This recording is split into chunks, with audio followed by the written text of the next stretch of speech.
بسم اللہ الرحمن الرحیم۔ درود شریف پڑھیے، چلتے ہیں حدیث کی طرف۔ میرے پیارے دوستو، عزیزو، بہن بھائیو، السلام علیکم۔ یہ حدیث مبارک بخاری شریف کی روایت ہے۔ اس میں نبی کریم صلی اللہ علیہ وآلہ وسلم نے قبر کے عذاب کے بارے میں بتایا۔ رسول اللہ صلی اللہ علیہ وآلہ وسلم کا گزر دو قبروں پر ہوا۔ آپ صلی اللہ علیہ وآلہ وسلم نے فرمایا، ان دونوں کے مردوں پر عذاب ہو رہا ہے، اور یہ بھی نہیں کہ کسی بڑی اہم بات پر ہو رہا ہے۔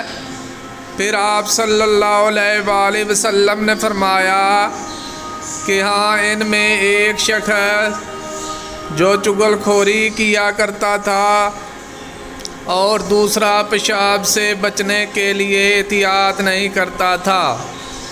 ابن عباس رضی اللہ تعالیٰ عنہ نے بیان کیا کہ پھر آپ صلی اللہ علیہ وآلہ وسلم نے ایک ہری ٹہنی لی اور اس کے دو ٹکڑے کر کے دونوں کی قبروں پر گاڑ دیا، اور فرمایا کہ شاید جب تک یہ خشک نہ ہوں ان کا عذاب کم ہو جائے۔